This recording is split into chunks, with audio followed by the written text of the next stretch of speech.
Hello, and welcome to the second to last day of the Faculty Job Search Prep Camp. Thank you for joining us for this session on interviewing with confidence, how to present yourself as a colleague, not a student. My name is Allison Howard. I'm an Associate Director at Career Services on the Graduate Student and Postdoctoral Fellow team. My colleague Lisa Jang is also here. She's going to be monitoring the chat in case you have questions and also dropping links to some helpful resources as we go along. So before I try to answer this question of how to interview confidently, which is a kind of giant complex question, I wanted to just briefly review some of the logistics of the faculty job interview process, just to make sure we're all on the same page in terms of what to expect. So for faculty jobs, you're looking at two kinds of interviews: first round interviews and campus visits. The first round interview is going to be a quick conversation, probably around 30 minutes, 45 minutes max. It's probably going to be virtual. Pre-COVID, those interviews often happened at academic conferences, but these days most schools are keeping them virtual. You'll probably be meeting with some subset of the search committee, not the full search committee, depending on how many candidates they're interviewing, but there will be multiple faculty members on the call. But in terms of the kinds of questions you're likely to face, they're quite general and kind of predictable at this stage, right? They're going to ask you things about your research, teaching, service, and fit for that particular, department and institution. And that's true, across different kinds of universities. The exact balance of those categories of questions is going to vary, depending on the role. But these are the things that all search committees really care about. And again, the questions are usually pretty general at this stage. They're going to ask you things like, tell me about your research, tell me about your teaching, why do you want to work here? Now, knowing what those questions are going to be ahead of time doesn't necessarily make it any easier to answer them well. So we're going to talk today about some strategies for how to respond to those questions. But just know that, there's probably not going to be any gotcha questions, right? They're not trying to, throw you off your game, catch you off guard. They're not going to ask something completely out of left field. They're going to ask you things related to the same questions you've already been answering in your written materials. Now, for the campus visit, it gets a little more complicated, right? Now we're talking about 1 to 2 days in person. And this is not just a single interview, but a series of interviews and meetings and presentations and dinners and meet and greets and all kinds of different things. So at that stage, you will probably have a panel interview with the full search committee, as well as a series of one-on-one interviews with various faculty members. You'll likely be meeting with administrators, so maybe the dean of the school that department is housed in. You'll be meeting with students. Depending on the particular position, you'll probably be asked to give a teaching demo, job talk, and/or chalk talk, some combination of those. But in terms of the questions that you're going to face at that stage, they're going to remain focused on those same categories that you faced in the first round interview, right? Research, teaching, service, and fit. They care about the same things on the campus visit that they did with the first round interview. Now, because it's a longer visit, you're going to get more questions. It's going to be more in depth, but the basic categories kind of remain stable across those two kinds of interviews. So there's a lot that could be said about faculty interviews, and we only have half an hour today, so I'm primarily going to focus on the kinds of questions you're likely to be asked during both those first round and second round interviews and how to prepare effective answers. And the first step really to being persuasive during a faculty interview is to understand the purpose of the interview and what the search committee is looking for.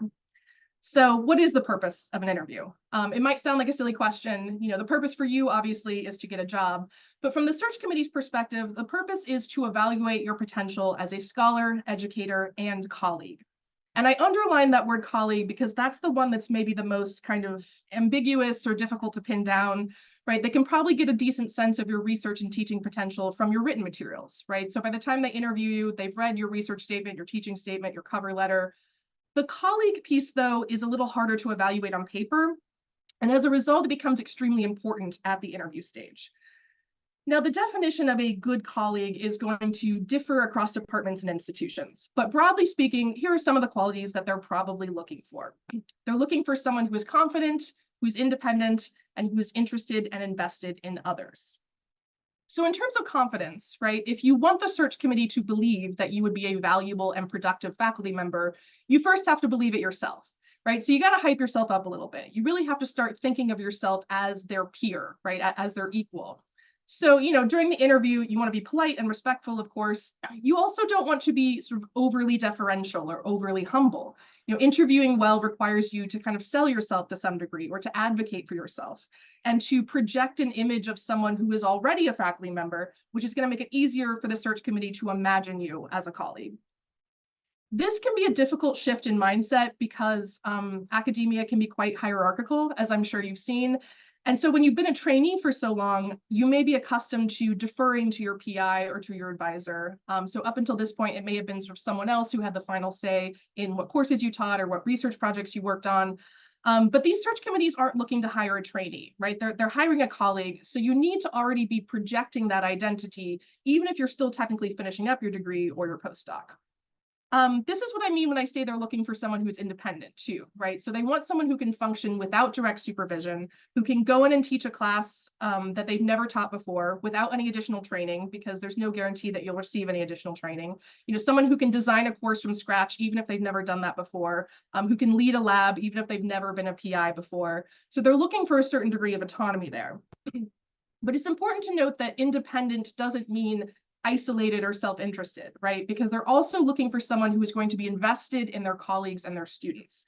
So someone who's going to ask about other people's research and teaching interests and find points of commonality, who's going to try to, make connections and engage in meaningful dialogue. And that's something that you can already start doing in the interview, and that you should try to start doing in the interview, right? You don't just want to be talking about yourself, which may sound like counterintuitive advice, because obviously in an interview, they're going to be asking you lots of questions about yourself. You have to talk about yourself.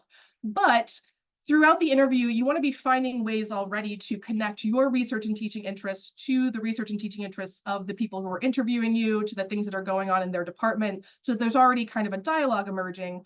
That's the kind of thing that's going to make it easier for them to envision you as a colleague. So you may be thinking, that's all well and good. I would love to project an image of myself as a confident, independent scholar, but how exactly do I do that? I don't know how to get started. So I'm going to walk you through some strategies today that'll hopefully, be helpful in that process. So the first step to interviewing confidently is to know yourself really well. Those of you who attended my workshop last week will recognize this line, because it's the same recommendation I made for how to get started with your written application materials. So if you want the search committee to understand the value that you're bringing to their department, then you have to know that value yourself. And you have to know it well enough to be able to speak about it clearly and confidently and succinctly. So as you're sort of thinking about what you're bringing to the table, you want to focus on your scholarly narratives. And I use the word narrative intentionally because you want there to be sort of points of connection between your research and your teaching, between your past efforts and your future plans. So helping to create this kind of cohesive narrative, this trajectory that the search committee can follow, so they understand both where you've been and where you're going, the work that you would be doing at their institution. You also need to be able to describe your research to people outside of your field and convince them that it's important. Right. And this piece is really important because there may be search committee members who are outside of your discipline, right? They sometimes pull in faculty from other departments, or they may be from your department but have a very different subspecialization. And so the value of your work may not be immediately obvious to someone who's not an expert in your field. And so you have to be able to communicate that effectively to the committee. And really the best way to do that is just to zoom out, right? So don't get lost in the weeds. You need to figure out the broader stakes of your work and be prepared to convey those stakes succinctly. And I've used that word succinctly a couple of times because I think it's extremely important, particularly in those first round interviews, because it's such a quick conversation, right? 30 minutes is just going to fly by. So you have to be able to respond to these questions, in a really brief amount of time. If they say, tell me about your research, and you ramble on for 15 minutes, that doesn't leave much time to talk about, other skills and experiences that you have to offer. So it's important from a kind of pragmatic standpoint in terms of managing time during the interview.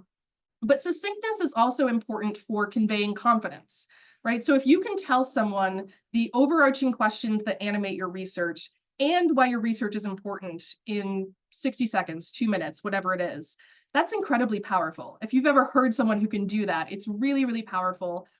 Conversely, if you start rambling a little bit, it might convince the search committee that you don't yet know what the value of your research is. And if you don't know what it is, they certainly don't know what it is, right?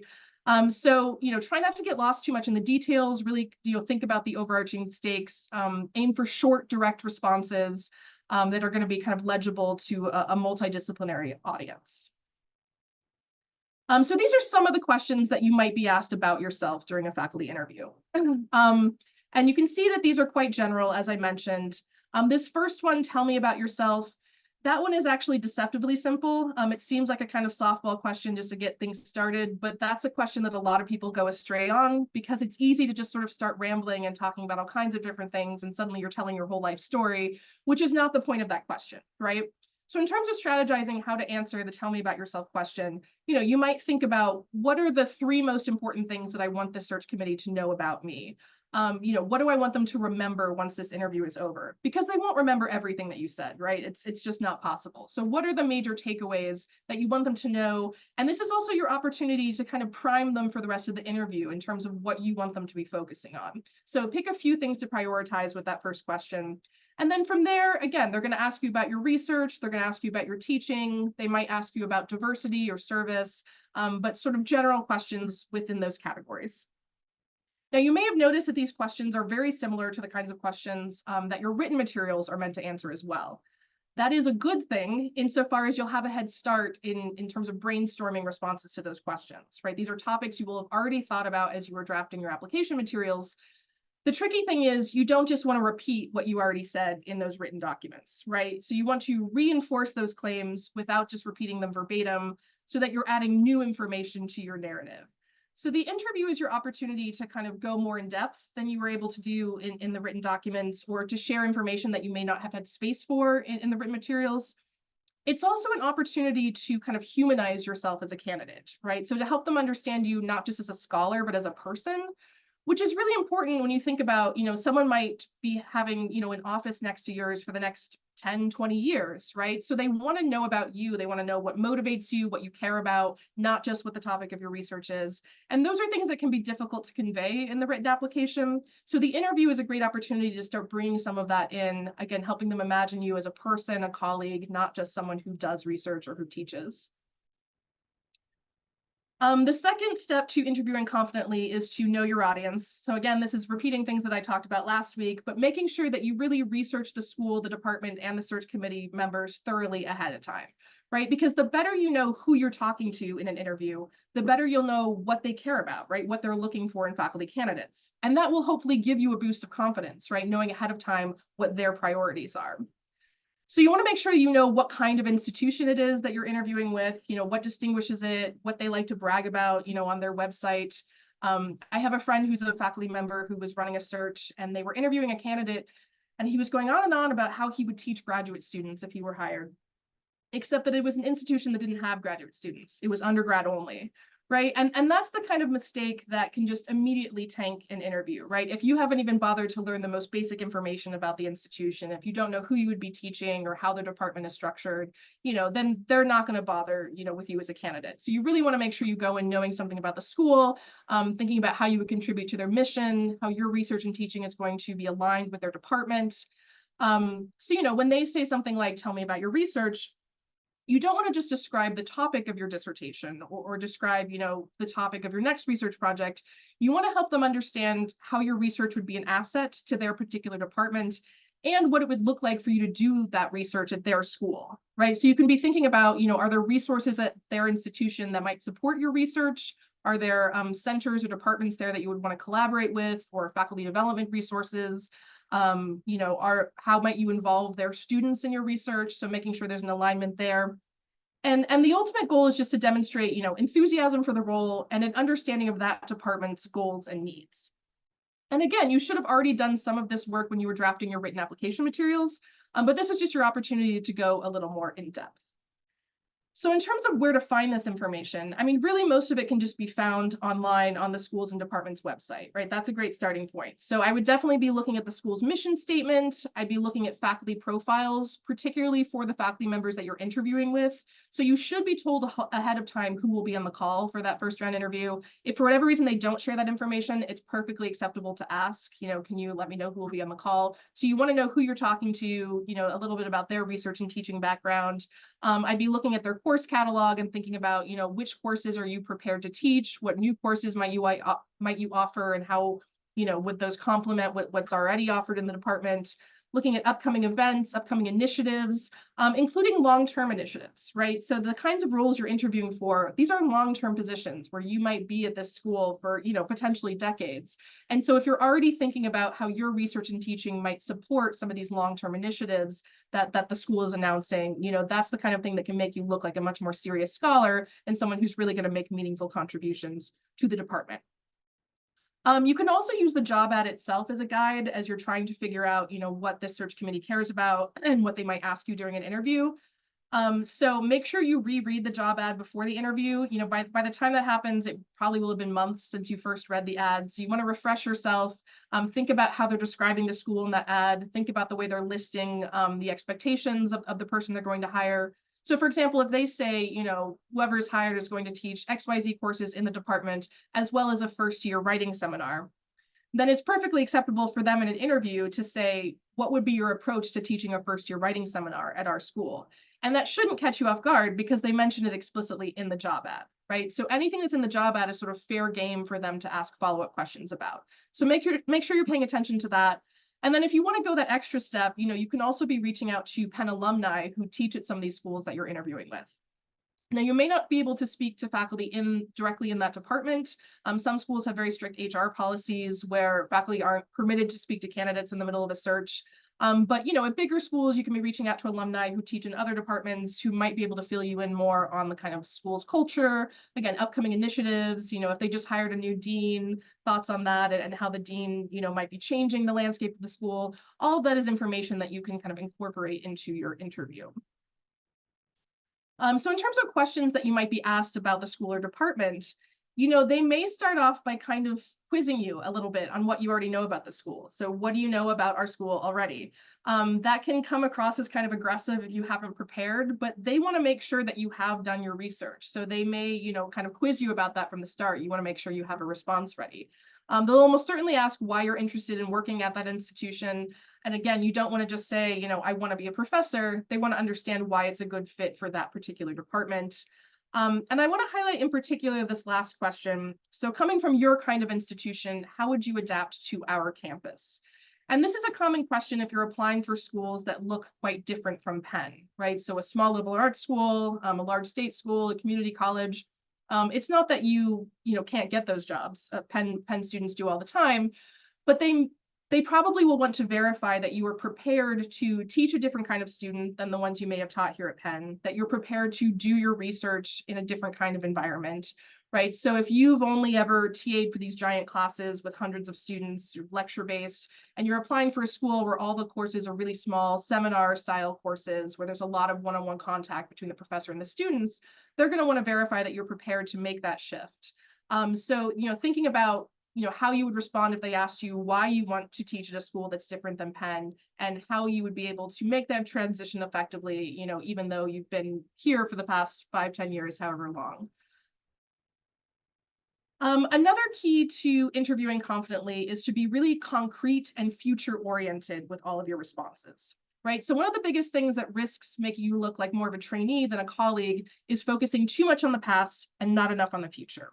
Now, of course, they want to know what you've already done, but only as a means of understanding what you will do if you're hired, right? They're much more interested in thinking about the research that you're going to complete as a faculty member at their school. So you want to make sure everything you say is pointing to next steps.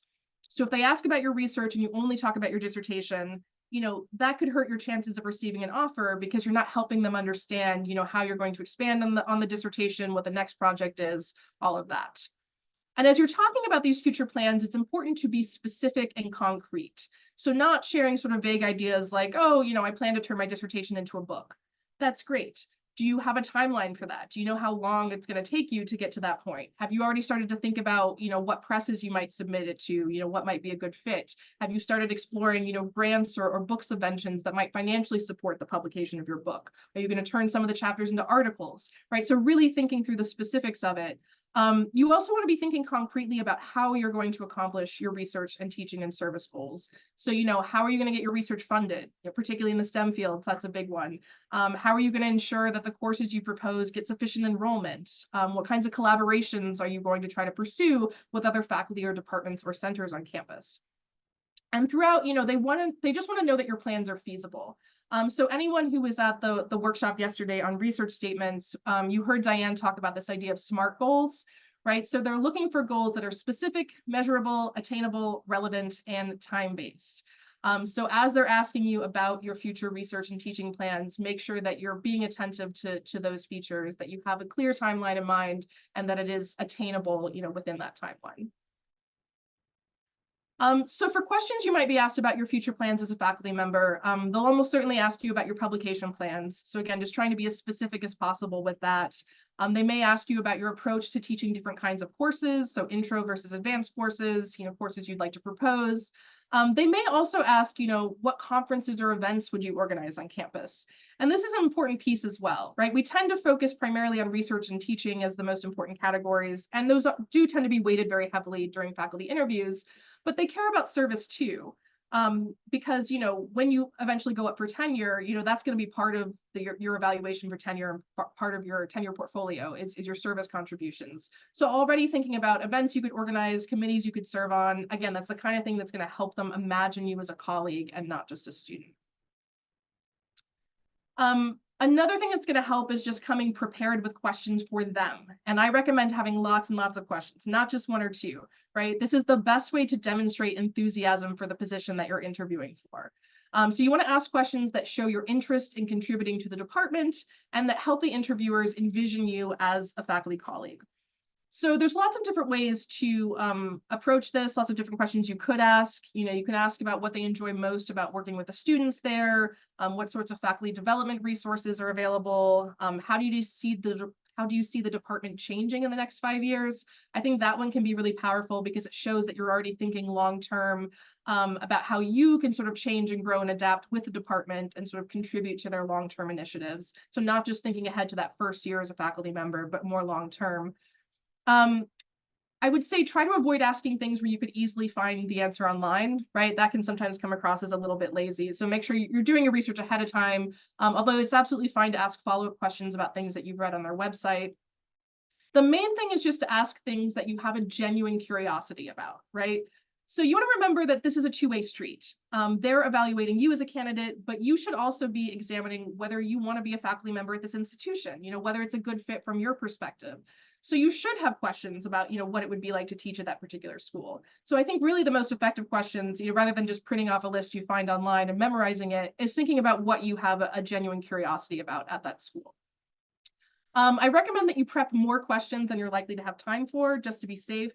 I have heard of interviews at the campus visit stage where the faculty member started the interview by saying, "So, what questions do you have for me?" And that was the whole interview, was just the candidate asking the faculty member questions. That can be a very scary situation if you haven't prepared for it.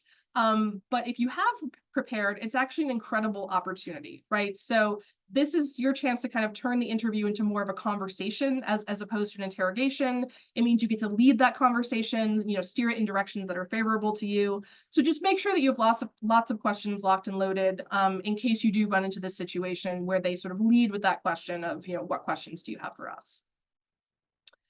And then my last piece of advice is just to practice as much as possible. There's really no substitute for just doing it. I talk to PhDs and postdocs all the time who say that they haven't interviewed in a very long time or possibly ever, right? That's a common experience. So you really just want to get that practice in so that you feel more comfortable, when the day actually comes. So I want to highlight a few resources that are going to help you to prepare and give you opportunities to do mock interviews, in the lead up to these first round interviews. And a lot of these you've probably heard us mention in other workshops. So the first one is the PhD career training platform. And just to be clear, because I've gotten a few questions about this, postdocs can use this as well. So ignore the PhD in the name. Anyone with a pen key can access this resource. So they have a video-based curriculum that really covers every step of the faculty job application process. They have videos about first round interviews, campus visit interviews, and this is going to be a lot more granular than we've had time to cover today. Right. So they'll go over common questions that you may face, but also things like, how to dress for an interview, thinking about your body language, eye contact, all those kind of nitty-gritty logistics that are important as well. They also have some sample interview responses, which I think is helpful if you're struggling to kind of imagine still, how to implement this advice I've been given, what does it mean to be concrete and future oriented and are still sort of struggling there. I think reading through some sample responses can help with the brainstorming. Obviously, you don't want to just use someone else's response, but I think it can help with the preparation. In addition to the videos, they also have this workbook that accompanies it, which again is going to get more into those details and logistics that you need to be thinking about. So not just sample questions and answers, but they have, for example, this checklist for video interview prep of making sure that you're paying attention to the lighting and the camera angle and what's going on in the background. I know we've all been using Zoom for a really long time at this point, so if you may think, I know how to do a Zoom interview, this is fine. But I actually find that it's precisely because we've all been using Zoom for so long that people start to make sort of these little mistakes that can ultimately, affect how you're perceived during an interview. So, if the sound quality is bad, if the lighting is bad, that can all affect how the search committee perceives you. So making sure that you're going through and checking all of these logistical details is going to be important. Another great platform is Big Interview, which, as the name suggests, is formed specifically around helping you prepare for interviews. There's sort of two features I want to highlight there. The first is this interview curriculum section. So this has just sort of like tips and tricks and best strategies for interviewing in general. It's not necessarily focused on faculty positions specifically, but again, if you haven't interviewed in a very long time or ever, this is going to sort of walk you through basic best practices of interviewing. But probably the most useful feature are these practice sets where you can actually do a mock interview and record yourself, right? So the questions are asked via these kind of pre-recorded videos. So it's not a live interview with a real person, but it looks real, right? The person in the video is real, which I think is really helpful for getting yourself in the right headspace for an interview, of understanding what it feels like to have a person on the screen, to have someone else in front of you, as opposed to just talking at the wall. And again, you can record those and go back and review the video. I know everybody hates watching themselves and listening to themselves, but I think it is really important for things like, checking the lighting and your body language and eye contact, seeing if you have any tics that you weren't aware of, but also just for reviewing the content of your responses, right? Because when you're in the middle of interviewing, it's easy to sort of get in your head and start rambling, and you get to the end and you're like, I don't even know what I said during that interview. So it's good to go back and review that kind of more objectively from the search committee's perspective and figure out what was working and what wasn't. And they do have questions specifically tailored to college professor roles. So once you get into the practice sets, you can choose a particular industry, and they'll have these questions tailored to faculty roles. They also have these interview playbooks, which are useful if there are kind of other things that you're concerned about with interviewing. I know we have a lot of international trainees here at Penn. Sometimes, PhDs and postdocs come to me and say, when I get nervous during an interview, I feel like I start making mistakes with my English that I don't normally make. So if that's something that you're concerned about, they have lessons specifically for ESL candidates. If you're worried that you're just sort of too introverted or modest and you struggle with this idea of kind of selling yourself in an interview, they have lessons around that. Neurodiversity, disabilities, all kinds of things that can be helpful as you're preparing. We can help here at Career Services. So we offer both 30-minute interview prep appointments and 60-minute mock interviews. You can schedule those through Handshake. The one thing I'll say about the mock interviews is that you can't schedule those until you actually have a real interview scheduled with a school, just because we're a small team with limited capacity. But we can help you now with these interview prep appointments. And then once you actually have a real interview on the books, we can do a full mock with you, which I think is really important, again, just for getting comfortable with that setting.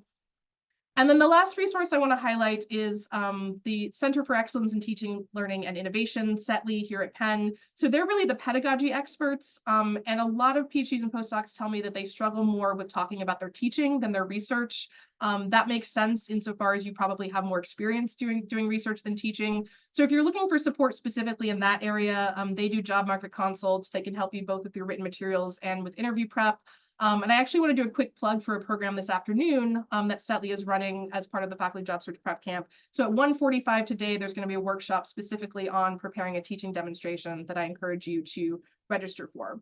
And I just want to note that even if you're interviewing for a research-focused position at an R1, they do still care about your teaching, right? That they're looking for candidates who can do both. So I encourage you not to neglect the teaching side of things and to make sure that you are prepared to answer questions about teaching, even when you're interviewing for an R1.